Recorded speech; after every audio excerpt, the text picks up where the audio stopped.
and the World Championship. And it's extraordinary to look at this. Look at that, 18, and in tennis, Federer, which is perhaps a more direct correlation. It's a head-to-head sport, Barry. Should we be referring to the achievements of these men in snooker more often in relation to these sports? Yeah, I think we should, and I think it makes a lot of sense. And I actually think there's a lot of correlation between snooker and golf. There's 128 players in most snooker events. Usually about 100 to 150 and 156 in golf, yeah. usually in a golf event. Tennis, there can be lots. The only issue with me is probably there may be other events that you should put into that historically. If you remember in the good old days when the BBC had 4 events, there was the World Grand Prix, yeah. Which was equivalent size to slightly less than the UK. But I think the 3 you've got now are head and shoulders the masters of snooker tournaments, and I think it's a fascinating list to look at.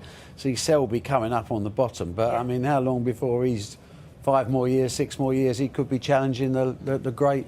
Or indeed Ronnie, Barry, because, you know, O'Sullivan conceivably could win this and could win the World Championship to equal you. Ronnie could go beyond if his career in politics, of course, doesn't progress. You know, we know he's all thinking about being a member of Parliament next. So there is no limit to what O'Sullivan could achieve either on that list or in the world in general.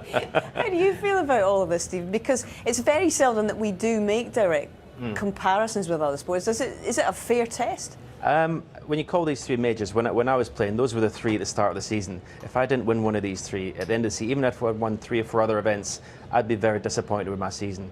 So I've always prioritised these 3 events. The World Championship, then it'd be the Masters, then it'd be the UK. And every other event is, maybe it's too black and white to call them practice for these ones, because there's such big money in every event now. They're huge events apart from these. But these 3 will always be, for me, you know, it's right to call them majors in my view. Exactly, and I'm not suggesting that in any way we should redesignate them as majors, but would it be more helpful in the public's mind to know that these are our majors? I think from the UK market, without doubt, but of course we are a global sport now, and I dare say some of our friends in China who are looking to push prize money beyond. They would definitely want the 4th, 5th, 6th and 7th major, and of course it's an ongoing feast. But it's good to talk about these things and actually to compare the greats of the past with the current greats and looking at, you know, give us something else to say.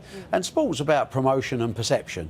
You know, the promotion of sport by interest in statistics like that, and the perception of the fact that we are an ongoing, growing sport, in a much better state than most other sports currently. With a huge amount of history, obviously, when you look back. Well, the history gets longer every time we have another year, doesn't it? I mean, you know, both, and that applies to us as well, Hazel. Oh, true. That is very true. Yeah. I think the thing with these 3 big events, you notice the live audiences are different in a different league to the other tournaments. People want to come and see these ones. Yes, I think that's true. In all sport now, not just snooker, the bigger events get bigger and bigger and bigger. The medium-sized events, they're the ones under pressure most of the time. You know, they're neither quite the biggest event and they're bigger than the small events. Small events just tick on. But our job is to create bigger events, and the World Championships and the Masters, those 2 really, from a crowd participation, are light years away from others, the UK coming up 3rd.